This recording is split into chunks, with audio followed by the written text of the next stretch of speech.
बिस्मिल्लाहिर्रहमानिर्रहीम, अस्सलामु अलैकुम। जनाबे वाली, ये जो फ़िनोल के रिएक्शंस के ऊपर वीडियो है, ये एक छोटी सी जामिया सी वीडियो बना रहा हूँ आप लोगों के लिए, जिसमें आपको फ़िनोल के तमाम रिएक्शंस का आइडिया हो जाएगा। लेकिन उससे पहले मैं आपको कुछ बताना चाहता हूँ, इम्पॉर्टेंट इन्फॉर्मेशन। फ़िनोल का फार्मूला जैसा कि आप लोग जानते हो C6H5OH है। इसको फ़िनाइल अल्कोहल भी कह सकते हैं, फ़िनाइल अल्कोहल भी इसको कह सकते हैं।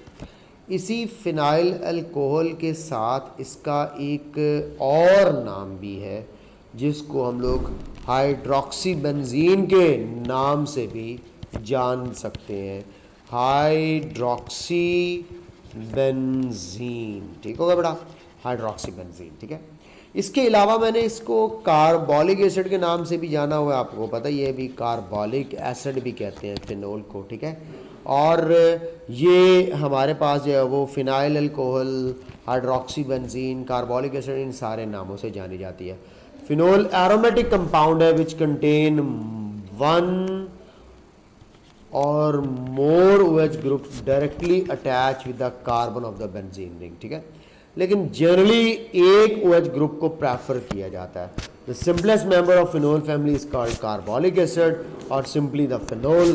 फिनोल पहले डिस्कवर हुई थी कोल टार के थ्रू बाय रोइंच, जो है 1834 के अंदर जो है इसको सबसे पहले जो है वो डिस्कवर किया गया था, ठीक है। तो ये फिनोल की थोड़ी सी हिस्ट्री थी आप लोगों को बताते हुए डायरेक्ट आगे बढ़ता हूँ रिएक्टिविटी ऑफ फिनोल की तरफ से। जैसे ही मैं फिनोल की रिएक्टिविटी की बात करूंगा तो phenol 2 types of reactions show करेगा। तो जो फिनोल के 2 टाइप्स के रिएक्शंस है, एक ड्यू टू OH ग्रुप है और दूसरा ड्यू टू बेंजीन रिंग है। एक OH ग्रुप है और दूसरा ड्यू टू बेंजीन रिंग है। अब कहते हैं कि फिनोल OH ग्रुप की वजह से रिलक्टेंटली रिएक्शंस शो करता है। रिलक्टेंटली रिएक्शंस शो करने की क्या वजह है बेटा? OH group is bad living group, ये बुरा लिविंग ग्रुप है। ये इतनी आसानी से छोड़कर नहीं जाएगा, जिसकी वजह से OH ग्रुप की वजह से जो न्यूक्लियोफिलिक सब्स्टिट्यूशन शो हो सकती थी, जैसे कि अल्कोहल शो करती है, वो ये शो नहीं कर सकता, क्योंकि OH group is a bad living group. कहेंगे सर तो फिर अल्कोहल में ऐसा क्यों हुआ था? आपको बताता चला जाऊं कि अल्कोहल में जब वो न्यूक्लियोफाइल ऐड होता है तो वो पोलर बॉन्ड होने की वजह से बड़ी आसानी के साथ जो है वो टूट जाता है। तो यहाँ पे ऐसा नहीं होता। क्यों? इसकी एक बड़ी वजह है, जब OH ग्रुप बेंजीन रिंग के साथ अटैच हो जाता है, तो मैंने आपको बेंजीन वाले यूनिट में पढ़ाया है कि OH ग्रुप जो है वो रिंग एक्टिवेटर होता है। ये इलेक्ट्रॉन पेयर डोनेट करके ना रिंग की ऑर्थो और पैरा पोजीशन पर इलेक्ट्रॉन डेंसिटी बढ़ा देता है और रिंग को एक्टिवेट कर देता है, जिसकी वजह से रिंग की वजह से रिएक्टिविटी ऑटोमेटिकली जो है वो बूस्ट हो जाती है। तो याद रख लीजिएगा, OH ग्रुप के रिंग के साथ अटैच होने की वजह से रिंग एक्टिवेट हो जाता है, और जैसे रिंग एक्टिवेट होता है इसकी यहाँ पे इलेक्ट्रोफिलिक सब्स्टिट्यूशन का चांस बढ़ जाता है। फिनोल बड़ी आसानी के साथ इलेक्ट्रोफिलिक सब्स्टिट्यूशन रिएक्शन शो करते हैं। तो देखिए, due to OH group it shows nucleophilic substitution. Nucleophilic attack is not favourable because OH group is a bad living group, so phenol can't show nucleophilic substitution easily. On the other hand, electrophilic attack is favorable because benzene ring is activated by the electron donating effect of OH group or electrophilic substitution favored at ortho and para position. बात होगी खत्म। सबसे पहला reaction देखो, salt formation. इसका NaOH के साथ reaction, और अब आपको पता है इसमें reaction due to OH group है। ड्यू टू OH ग्रुप ये रिएक्शन कंसिडर किया जाएगा। ड्यू टू रिंग भी है, ड्यू टू OH ग्रुप भी है। तो अब पहले ड्यू टू OH ग्रुप की बात करें, और ये एक न्यूट्रलाइजेशन रिएक्शन। आप कहेंगे sir how you can say that this is a neutralization reaction, इसमें सॉल्ट और वाटर बन रहा है। ये देखिएगा, यहाँ से OH और यहाँ से H निकलने पर वाटर, और ये बन गया सोडियम फिनॉक्साइडाइन as a salt. Ester formation, अब भी हमने थोड़ी देर पहले एक एस्टर फॉर्मेशन पढ़ी थी, वो वाली और ये वाली एस्टर फॉर्मेशन काफ़ी डिफरेंट है। अगर आप लोग वो वाली एस्टर फॉर्मेशन देखें तो वो रिवर्सिबल है, ये इरिवर्सिबल है। वो एसिड कैटालाइज्ड है थी, ये बेस कैटालाइज्ड है। उसके अंदर हमारे पास अल्कोहल प्लस कार्बोक्सिलिक एसिड था। यहाँ पे फिनोल के साथ एसिड हेलाइड है, फिनोल के साथ एसिड हेलाइड है। वो वाली जो पीछे एस्टेरिफिकेशन पड़ी थी वो हमारे पास जो है वो एंडोथर्मिक होती है, जबकि ये वाली जो है वो हमारे पास एक्सोथर्मिक होती है। तो इस और उस एस्टेरिफिकेशन में काफ़ी डिफरेंस है। ये देखो, irreversible base catalysed acid halide and phenol और एक्सो, यहाँ पे reversible acid catalysed alcohol and carboxylic acid और एंडो। ये पॉइंट आपके साथ डिस्कस कर दिए। फिनोल रिएक्ट करता है एसिटाइल क्लोराइड के साथ इन दी प्रेजेंस ऑफ बेस और बनती है हमारे पास एस्टर। तो बेटा इसका नाम देखिए फिनाइल एसीटेट। ये पड़ा हुआ है आप लोगों के पास फिनाइल ग्रुप, और ये पड़ा हुआ है आप लोगों के पास एसीटेट ग्रुप, जो कि एसिटिक एसिड के साथ रिलेट किया जाता है। तो फिनाइल एसीटेट आप लोगों के सामने प्रोड्यूस हो गया। जिंक के साथ फिनोल की रिडक्शन करके बेंजीन प्रिपेयर होती है। प्रिपरेशन ऑफ बेंजीन में ये रिएक्शन है, लेकिन हमारे सिलेबस में नहीं। ये प्रिपरेशन होता गया है, जिंक यहाँ से रिमूव कर लेता है ऑक्सीजन। तो लॉस ऑफ ऑक्सीजन क्या होती है? ऑफ कोर्स रिडक्शन होती है। गेन ऑफ ऑक्सीजन क्या होती है? ऑक्सीडेशन होती है। तो इसके रिजल्ट में आपको क्या मिलता है? बेंजीन। नाइट्रेशन डिफरेंट टेम्परेचर, अगर 25 डिग्री सेल्सियस टेम्परेचर है तो आपको ऑर्थो एंड पैरा प्रोडक्ट्स मिल रही हैं।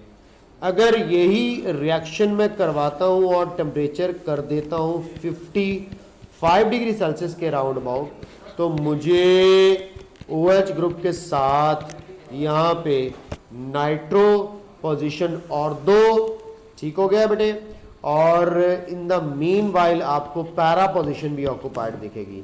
इसके साथ प्लस अगर मैं कर दूं तो एक और भी पॉसिबिलिटी है कि OH ग्रुप के साथ दोनों ऑर्थो पोजीशन भी ऑक्यूपाइड हो सकती है। बट ये ज़हन में रख लीजिएगा, यहाँ पे टेम्परेचर 55 डिग्री सेल्सियस है।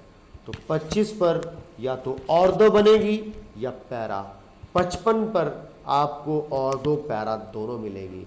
लेकिन जैसे ही टेम्परेचर हीट 100 डिग्री सेल्सियस तक पहुँचता है तो आपको ऑर्थो भी मिलेगी, पैरा भी मिलेगी, सारी पोजीशंस ऑक्यूपाइड हो जाएगी।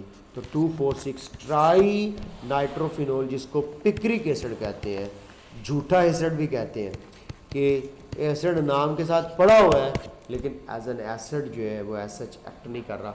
आपको पता है कि फिनोल के एसिडिक कैरेक्टर को मैं बढ़ा और कम भी कर सकता हूँ, इलेक्ट्रॉन डोनेटिंग ग्रुप अटैच करके या इलेक्ट्रॉन विदड्रॉइंग, लेकिन मैं अभी नहीं डिस्कस करूँगा। ये कार्बोक्सिलिक एसिड्स वाले यूनिट्स में जाके आपके साथ डिस्कस करूँगा। सल्फोनेशन करवानी है, OH ग्रुप सल्फ्यूरिक एसिड से रिएक्शन करेगा हीट करके, या तो ortho hydroxy benzene sulphonic acid या para hydroxy benzene sulphonic acid बन सकता है। इसके अलावा आप इसको जो है वो ये जो नेम है स्पेसिफिक, इसको दे रहे हो बेंजीन सल्फोनिक एसिड, इसको दे रहे हो बेंजीन सल्फोनिक एसिड, और साथ में ऑर्थो और पैरा पर हाइड्रोक्सिल ग्रुप को सब्स्टिट्यूट कंसिडर करो। सिंपल सी reaction, electrophilic substitution. Electrophilic substitution, यहाँ पे पॉइंट क्या, phenol react with concentrated H2SO4 at room temperature, ortho and para.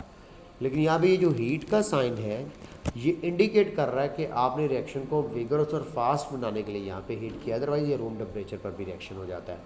Yes, important important important बेटा। अगर यहाँ पे मैं बेंजीन ले लूँ और उसका ब्रोमीन के साथ रिएक्शन करवाऊँ तो मेरे पास अगर सनलाइट होती है, जैसे कि आपको पता है, तो वो हेक्साब्रोमोसाइक्लोहेक्सेन बन जाता है।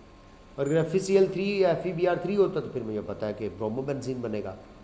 यहाँ पे जो फिनोल है ना, फिनोल, ये हैलोजिनेशन एक टेस्ट के तौर पर भी यूज़ की जा सकती है। क्या मतलब? ये आप लोगों के पास 2,4,6 ट्राइब्रोमोफिनोल के वाइट प्रेसिपिटेट बनते हैं। बेंजीन में no white precipitate, no white precipitate, लेकिन फिनोल के केस में वाइट प्रेसिपिटेट बनते हैं 2,4,6 ट्राइब्रोमोफिनोल के। तो it's a test to distinguish between benzene and phenol. तो नो वाइट प्रेसिपिटेट बेंजीन होगी, वाइट प्रेसिपिटेट फिनोल होगी। इसके अलावा मैं पढ़ रहा था FeCl3 टेस्ट भी होता है फिनोल के लिए। ये फिनोल के साथ रिएक्शन करके वॉयलेट कलर का कॉम्प्लेक्स बनाता है। तो वॉयलेट कलर अगर आ जाए तो फिनोल है ना आए, तो बेंजीन है, तो ये फिनोल में और बेंजीन में डिस्टिंग्विश करने का टेस्ट था। बाकी अगर आप निकल कैटालिस्ट 150 यूज़ करो और यहाँ पे हाइड्रोजन ऐड कर दो, पाई बॉन्ड ख़त्म हो जाएंगे, अल्लाह अल्लाह तो खैर चल, तो फिनोल जो है वो साइक्लोहेक्सेनोल में कन्वर्ट हो जाएगी। ये था एडिशन रिएक्शन। ये बड़ा फेमस रिएक्शन आप लोगों ने सुना होगा, बेकलाइट की फॉर्मेशन, बेकलाइट फॉर्मेशन। ये भी एक तरह का कंडेंसेशन पॉलीमर है जो कि पॉलीमराइजेशन वाले यूनिट में भी पढ़ाया जाता है। फिनोल का फॉर्मल्डिहाइड से पहले रिएक्शन करवा कर के मोनोमर्स बनाए जाते हैं। फिनोल और फॉर्मल्डिहाइड मोनोमर्स नहीं है। मोनोमर्स में देखो ऑर्थो हाइड्रोक्सी बेंजाइल अल्कोहल, ये पूरी क्या है बेंजाइल अल्कोहल, और ऑर्थो पे हाइड्रोक्सी लगा हुआ है, और ये पूरी क्या है बेंजाइल, लेकिन पैरा पे OH ग्रुप लगा हुआ है, तो पैरा हाइड्रोक्सी बेंजाइल अल्कोहल। इनकी होती है कंडेंसेशन पॉलीमराइजेशन। डाइल्यूट बेस का पहले रिएक्शन होता है और उसके बाद दोबारा आपको ओवरऑल रिएक्शन दिखाने की कोशिश करो कि ये आपस में लिंक्ड होते चले जाते हैं। एक तरफ से OH लॉस होता है तो दूसरी तरफ से H लॉस होता है, तो ये देखिए आप लोगों के सामने लिंकिंग हो गई है, इंटरलिंक्ड हो गए हैं benzene ring with the help of methylene groups. ये जो आप लोगों के सामने स्ट्रक्चर बना है, ये बेकलाइट का बना है, ये एक कंडेंसेशन क्रॉस लिंक पॉलीमर है, कंडेंसेशन क्रॉस लिंक्ड पॉलीमर। और इसके अंदर थोड़ी बहुत थर्मोप्लास्टिक वाली प्रॉपर्टीज़ भी मौजूद है। क्या होता है थर्मोप्लास्टिक, जो कि सॉफ्ट वगैरह किए जा सकते हैं, मैक्रोमोलिक्यूल्स में पढ़ा दूंगा, ठीक है। तो फिनोल के मोनोमर्स कौन है, यानी कि मैं कह रहा हूँ बेकलाइट के फिनोल के थ्रू जो बेकलाइट है उसके मोनोमर्स कौन है, ऑर्थो हाइड्रोक्सी बेंजाइल अल्कोहल और पैरा हाइड्रोक्सी। बेकलाइट बनाने का सोर्स कौन है, फिनोल एंड फॉर्मल्डिहाइड। फिनोल और फॉर्मल्डिहाइड का ये जो रिएक्शन है, ये किस टाइप का रिएक्शन है, electrophilic substitution at ortho and para position. और आगे बेकलाइट का बनना क्या है, कंडेंसेशन रिएक्शन। क्या है, कंडेंसेशन रिएक्शन। तो मोनोमर्स कौन है, ये बड़े में ऑर्थो हाइड्रोक्सी और para hydroxy benzyl alcohol. Done हो गया जनाब। बेकलाइट की प्रॉपर्टीज है resistant to the water, acids and organic solvents है, presence of phenolic group OH, it is attacked by alkalis, good. अब देखिए OH ग्रुप की वजह से बड़ी आसानी के साथ एल्कलीज के साथ अटैक होता है, क्योंकि ये यहाँ पे एसिडिक बिहेवियर जो वो शो करता है। Good electrical insulator, good excellent adhesive properties, चिपकने वाली प्रॉपर्टीज़ है। Rigid hard and scratch resistant thermo setting polymer है। इसमें कुछ वराइटीज़ थर्मोप्लास्टिक भी हैं, बट ये थर्मो सेटिंग पॉलीमर की कैटेगरी के अंदर इंक्लूड किया जाए। ये सारी बातें आप लोगों के लिए किसके हवाले से थी, फिनोल के हवाले से। ये फिनोल की ब्रोमिनेशन मैंने आपको बता दी, वाइट कलर के प्रेसिपिटेट्स है, नाइट्रेशन भी आप लोगों को बता दी है। अब आप लोगों के सामने फिनोल की जितनी भी रिएक्शंस थे, इसमें हम लोगों ने ज़्यादा रिएक्शन वो देखे जिसमें फिनोल की वजह से OH ग्रुप की वजह से बेंजीन रिंग एक्टिवेट हो गया था और हमें इलेक्ट्रोफिलिक सब्स्टिट्यूशन रिएक्शन देखने को मिल रहा था। इसी तरह के क्वेश्चन आएंगे, खास तौर पे वो नाइट्रेशन वाला क्वेश्चन याद रख लीजिएगा कि 25 पर क्या बनना है, 55 पर क्या बनना है और फिर 100 पर क्या बनना है। पहले ऑर्थो और पैरा, फिर ऑर्थो पैरा दोनों, और फिर ऑर्थो पैरा और साथ में जो है वो तमाम की तमाम पोजीशंस एलोकेट हो जाती हैं। तो जी लास्ट वीडियो जो मैं बना रहा हूँ ना इस यूनिट की, उसमें एक्सप्लेन किया जाएगा relative acidic character of water, ethanol और फिनोल, और बड़े सिंपलेस्ट वे में, बड़े प्यारे अंदाज के अंदर आप लोगों को समझाऊंगा ताकि आप लोगों का क्वेश्चन गलत ना हो। वॉच कीजिएगा नेक्स्ट वीडियो। बाय।